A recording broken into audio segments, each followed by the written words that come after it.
Hello बच्चों, आओ प्रश्न को पढ़ते हैं और समझते हैं। एक औषधि निर्माता ए और बी दो प्रकार की दवाइयों का निर्माण की योजना बनाता है।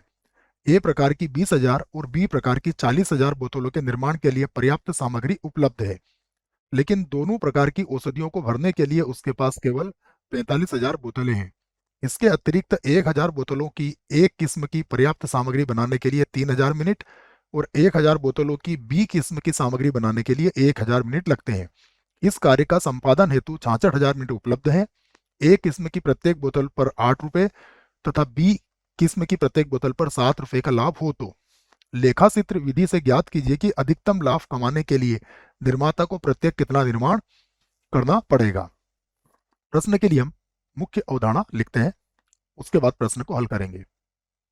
मुख्य अवधारणा। मुख्य अवधारणा में हम प्रश्न को हल करने की रूपरेखा पर विचार करेंगे, जिसमें हमारी पहली रूपरेखा होगी कि जो भी प्रश्न में दिया गया है उससे हम आवश्यक प्रतिबंध बनाएंगे। प्रतिबंध।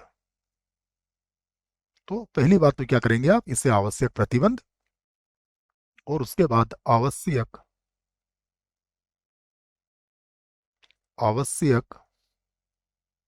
उद्देश्य फलन। उद्देश्य फलन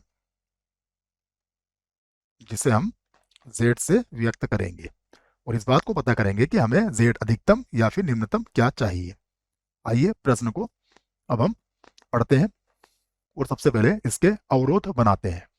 अवरोध में बात करेंगे तो सबसे पहले हम ये बात करेंगे कि बोतलों की बात है, यहाँ पर बोतलों के निर्माण की बात है, तो हम उनकी संख्याओं को x और y मान लेते हैं। तो माना ए प्रकार तथा बी प्रकार बी प्रकार की बोतलों की संख्या बोतलों की संख्या x तथा y है। x तथा y है। तब तब एक्स और वाई ये दोनों ही जीरो या जीरो से बड़े होंगे, या जीरो से छोटे नहीं हो सकते। या तो बोतल बनेगी या फिर नहीं बनेगी। नहीं बनेगी तो जीरो होगा और बनेगी तो जीरो से बड़ा होगा, इसलिए हमने यह बात यहाँ पर लिख दी है। अब हम यहाँ पर सभी प्रतिबंधों को लिखेंगे, तो मैं लिख देता हूँ प्रतिबंध, या फिर इन्हें कहते हैं अवरोध। इन्हें अवरोध भी कह सकते हैं आप, अवरोध। तो अवरोध में हम पहला अवरोध क्या लिखेंगे, देखिए क्या कहा गया हमसे कि ए प्रकार की केवल 20,000 के लिए ही हमारे पास सामग्री है। तो एक्स का जो मान आएगा वह मान या तो 20,000 होगा या 20,000 से कम होगा। तो ये पहला अवरोध हमारे पास हो गया। इसी प्रकार y की बात करें तो देखिए y के लिए हमारे पास क्या है, y के लिए कहा गया है 40,000 या उससे कम। तो ये 40,000 ये हमारा दूसरा अवरोध हो जाएगा। फिर कहा गया है कि दोनों बोतलों की जो संख्या है वो 45,000 से ज्यादा नहीं है। इसका अर्थ क्या हुआ कि यदि हम दोनों बोतलों को जोड़ेंगे तो इनका योगफल क्या होना चाहिए, 45,000 से ज्यादा नहीं होना चाहिए, या तो बराबर या फिर उससे कम ही होना चाहिए। उसके बाद कहा गया है कि ए प्रकार की जो 1,000 बोतलें हैं उसके निर्माण के लिए हमें 3,000 मिनट लगते हैं।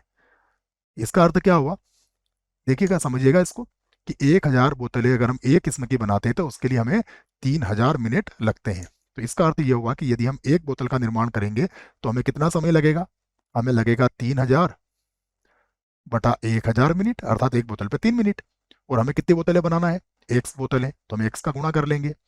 इसी प्रकार बी प्रकार की यदि हम 1,000 बोतल बनाते हैं तो उसके लिए हमें 1,000 मिनट लगता है, अर्थात एक बोतल पर आपको 1 मिनट लगेगा। इसमें भी आप वाई का गुणा कर लेंगे और हमारे पास जो समय उपलब्ध है वो कितना है, वो 66,000 मिनट का समय उपलब्ध है।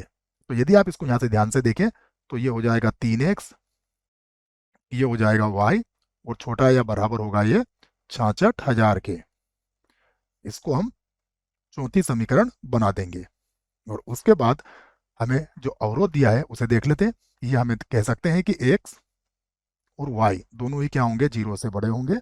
इसे हम पांचवा अवरोध बना लेते हैं। अब हम इसका उद्देश्य फलन भी लिख लेते हैं। तो उद्देश्य फलन z बराबर उद्देश्य फलन z, जो हमें क्या चाहिए, जो हमें अधिकतम चाहिए, अधिकतम, ये मैंने यहां पर लिख दिया। अधिकतम को मैं एक बार और लिख देता हूं। ये हमसे कहा गया क्योंकि अधिकतम लाभ हमें चाहिएगा। तो ये हो गया अधिकतम। अधिकतम के लिए देखिए हमें ए पर कितने रुपए का लाभ मिल रहा है, 8 रुपए का, तो ये हो जाएगा 8x। और बी पर मिल रहा है 7 रुपए का लाभ, तो ये हो जाएगा 7y। तो ये हमने बना लिया है। अब हम बारी बारी से इसको हल करेंगे। सबसे पहले पहले अवरोध की बात करेंगे।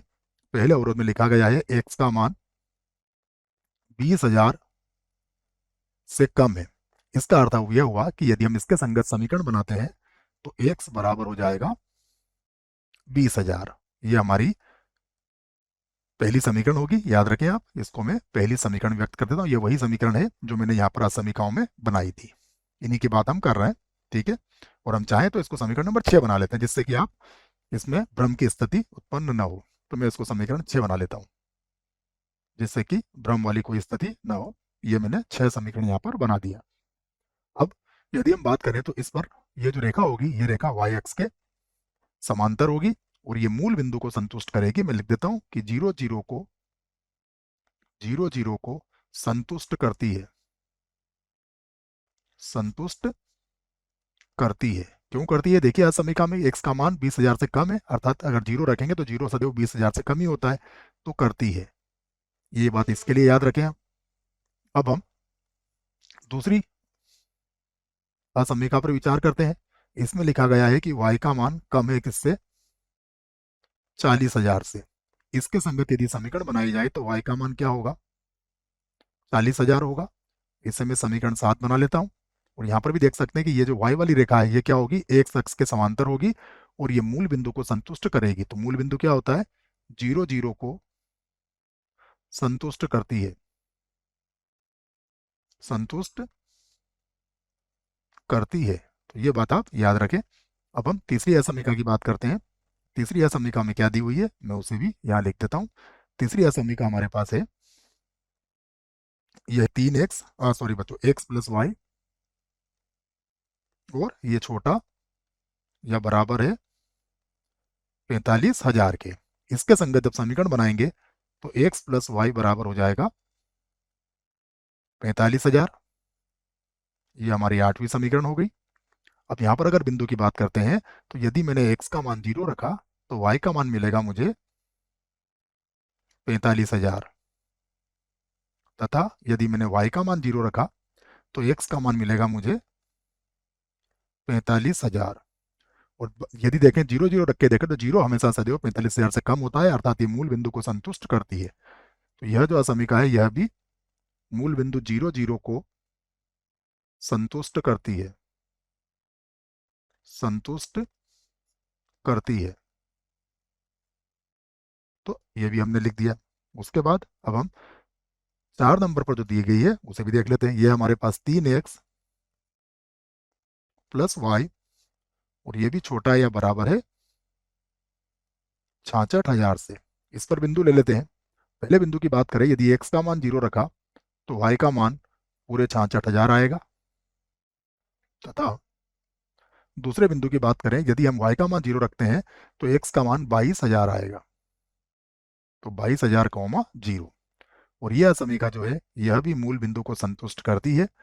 इसके संगत हम यहाँ पर चाहे तो समीकरण भी लिख देते हैं, 3x प्लस वाई बराबर 66,000। और इसका नाम दे देते हैं हम, 8 दिया था, इसको नाम 2 दे देते हैं। और ये मूल बिंदु को संतुष्ट संतुष्ट करती है,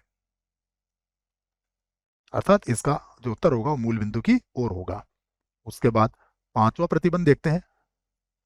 पांचवा प्रतिबंध यह है हमें कि x का मान और y का मान दोनों ही 0 से बढ़े। इसका अर्थ होता है कि प्रथम चतुर्थांश में हमारा उत्तर होगा। क्या होगा इसका अर्थ, प्रथम चतुर्थांश, ये अर्थ होता है इसका, ये भी याद रखें आप। अब हम इससे संबंधित आलेख यहाँ पर बना लेते हैं। तो मैं यहाँ से इसका आलेख बनाता हूँ। यहाँ पर हम इसका आलेख बना लेंगे, क्योंकि आलेख बनाएंगे तभी हम इसको समझ पाएंगे। आलेख में हम 10,000 का अंतर ले सकते हैं। तो ये 10,000, 20,000, 30,000, 40,000, ये हो गया 50,000 और ये 60,000 के आसपास। तो ये भी इधर भी ऐसे ले लेंगे हम, 10,000, 20,000, 30,000, 40,000, 50,000 और 60,000 तक का अंतर हम यहाँ पर ले लेंगे। ये हमारे पास मूल बिंदु हो जाएगा 0, 0। ये हमारे पास x हो गया, ये हमारे पास yx हो गया। बना सकते हैं इसको। ये लीजिए, सबसे पहले हम बात करेंगे 20,000 की। x का मान 20,000 है हमारे पास, तो 20,000 की जो लाइन आएगी वो वाई एक्स के समांतर आएगी। तो ये मैं यहाँ से खींच देता हूँ इसको, 20,000 की लाइन को। ये आ गई हमारे पास 20,000 की। तो x का मान क्या है यहाँ पर, 20,000 है। ये मैंने लिख दिया है 20,000। यह मूल बिंदु को संतुष्ट करता है, यह बात आप याद रखें। फिर y का मान 40,000 है, तो ये 10, 20, 30, 40, 40,000 से मैं एक लाइन यहाँ पर खींच देता हूँ।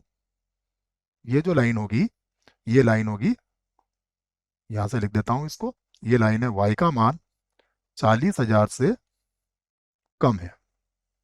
उसके बाद अगली बात करते हैं, x प्लस वाई 45,000। तो देखिए 10, 20, 30, 40, 45,000 यहाँ पर कहीं पर मिलेगा हमें। 10, 20, 30, 40 और 45,000 यहाँ पर कहीं पर मिलेगा। इसको मिलाती हुई भी हम एक रेखा खींच सकते हैं। तो मैं इसको मिलाती हुई एक रेखा खींच देता हूं। और ये जो रेखा है, ये रेखा है हमारे पास x प्लस वाई, और ये दोनों का योगफल 45,000 से कम है। तो ये हमने अगली रेखा खींच दी है। उसके बाद अगली दी हुई है 3x प्लस वाई। तो यहाँ पर अगर बात करें तो x का मान कितना है, 22,000। तो 22,000 की बात करें तो ये 22,000 यहाँ पर कहीं पर मिलेगा हमें। और इसका मान है 66,000। तो 10, 20, 30, 40, 50, 60 ये यहाँ पर कहीं पर मिलने वाला है।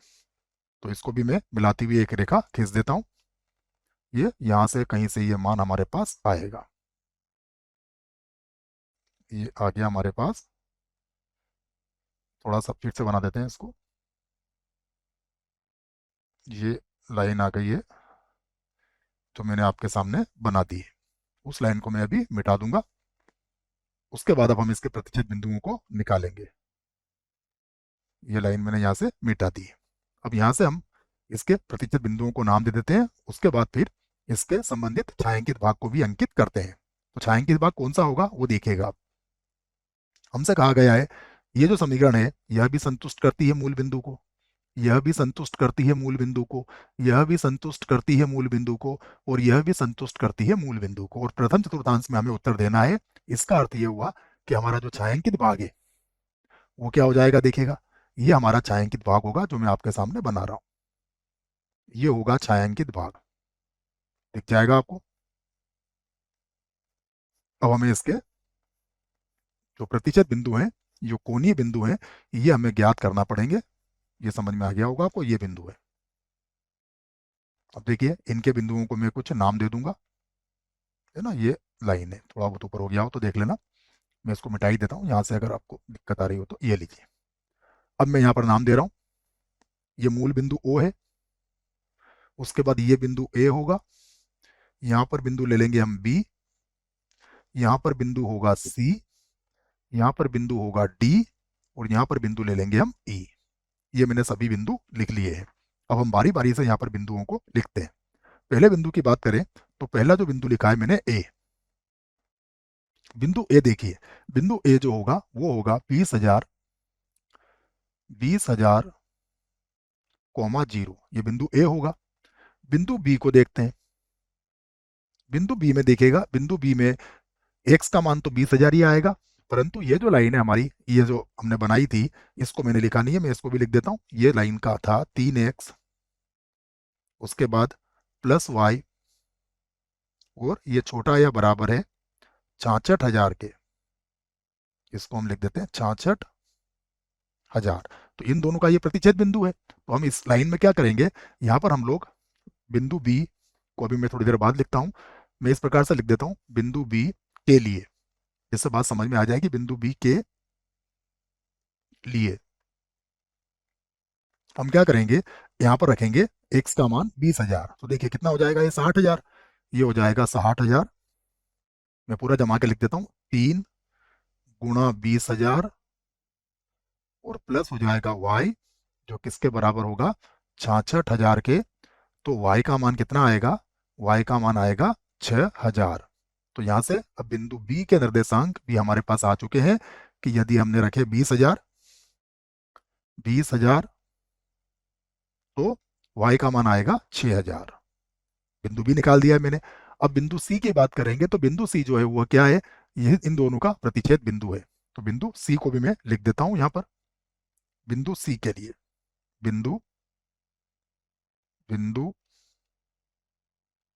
C, बिंदु C के लिए देखिए क्या करेंगे हम, हमारे पास जो रेखाएं दे रखी है, पहली रेखा है, मैं इधर लिख देता हूं, x + y = 45,000। दूसरी रेखा है 3x + y = 66,000। अब हम क्या करेंगे, इसको घटा लेते हैं, ये घटाएंगे तो ये सबके चिन्ह बदलेंगे, ये कट जाएगा, ये होगा -2x, और इसको घटाएंगे तो 0 0 0, 6 में से 5 गया 1, और 6 में से 4 जाएगा तो 2 बचेगा, और ये माइनस का बचेगा, तो x का मान कितना आया, x का मान आ गया 10,500। 10,500 आ गया, और यह मान हम यहाँ रख देंगे, देखिए 10,500 रख देंगे x का मान, तो y का मान आ जाएगा हमारा 34,500। y का मान आ जाएगा 34,500। ये मैंने बिंदु C निकाल दिया आपके लिए। अब D को भी मैं निकाल देता हूँ यहाँ पर। बिंदु D की बात करते हैं। बिंदु D के लिए देखिए ग्राफ को हम देखते हैं। बिंदु D यहाँ पर है, तो यहाँ पर क्या है, y का मान तो हमारे पास कितना है, देखिए y का मान तो यहाँ पर 40,000 होगा, तो x का मान कितना हो जाएगा यहाँ से 5,000, कह सकते हैं हम इस बात को।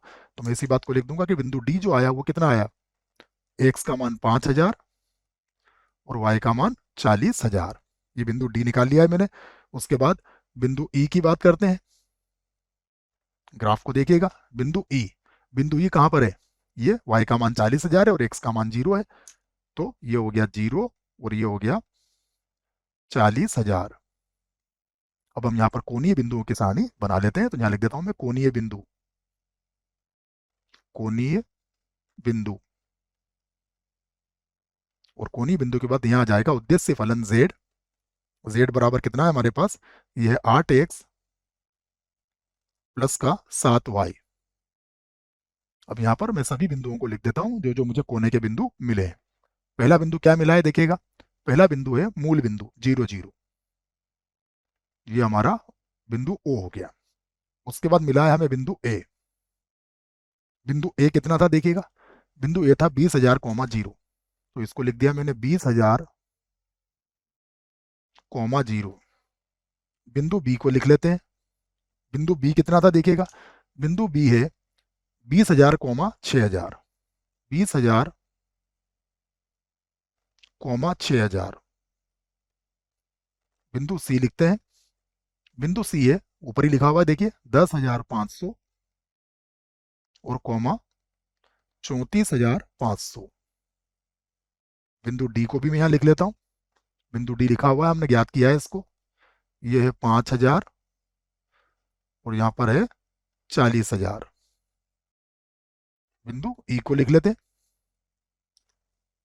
बिंदु E जो होगा वो क्या होगा, वो भी हमने निकाल रखा है यहाँ पर देखिए। बिंदु E होगा 0, 40,000, 0, 40,000। अब इससे संबंधित हम z के मान लिख लेते, तो z का मान पहला मान तो 0 ही आएगा, है ना। मैं इसको लिख लेता हूँ यहाँ पर, z का मान पहले प्रारंभ में तो 0 आएगा। फिर a में 20,000, 0 में रखेंगे, तो देखो 20,000 जब रखेंगे तो y का मान तो 0 है, तो ये 1,60,000 हो जाएगा, 8 का गुणा करेंगे तो ये हो गया 1,60,000। ये लिख दिया हमने। अब हम बिंदु C की बात करते हैं, तो x का मान रखिए आप यहाँ पे 10,500 और y का मान रखिए 34,500, तो ये हो जाएगा आपका 2,02,000। बिंदु B की बात कर लेते हैं, ये हो गया 2 लाख, जोड़ लेंगे दोनों को तो 2,02,000 हो जाएगा ये। बच्चों अभी मैंने ये शायद गलत बोल दिया था, C का नहीं, अभी हम B का मान रख रहे हैं, यहाँ 20,000 और 6,000 है ना, तो हम जोड़ लेते हैं इसको, तो ये 6 7 और ये आ जाएगा 2 लाख।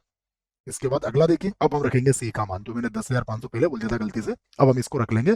जब इसको हल करेंगे तो ये हो जाएगा 3,00,000 25,500, ये हम गुणा करके जोड़ के इसको निकाल सकते हैं। बिंदु डी पर आएगा, बिंदु डी पर आ जाएगा 3,20,000, ये हमने 3,20,000 लिख लिया। और बिंदु ई पर हो जाएगा ये 2,80,000, जो स्पष्ट रूप से दिख भी रहा है हमें, क्योंकि एक्स का मान तो 0 होगा और 7 का 4 से गुणा करेंगे तो 28 हो जाएगा, तो ये हो जाएगा 2,80,000। ये हमने निकाल लिया है। हमें अधिकतम निकालना, तो देखिए इनमें से सबसे अधिकतम कौन है, इसको भी हम लिख देते हैं। यहाँ पर जो हमें अधिकतम मान मिला है वो ये अधिकतम है, ये है अधिकतम, अधिकतम। तो हमें अधिकतम मान मिल चुका है, हम इसका उत्तर दे सकते हैं। तो यहाँ पर लिखेंगे हम, अतः इसको लिख लेंगे हम यहाँ पर, अतः बिंदु, और बिंदु क्या है हमारे पास 10,500, 10,500 कौमा 34,500 पर जेड का अधिकतम मान, अधिकतम मान कितना आया ये लिख लेते हैं हम।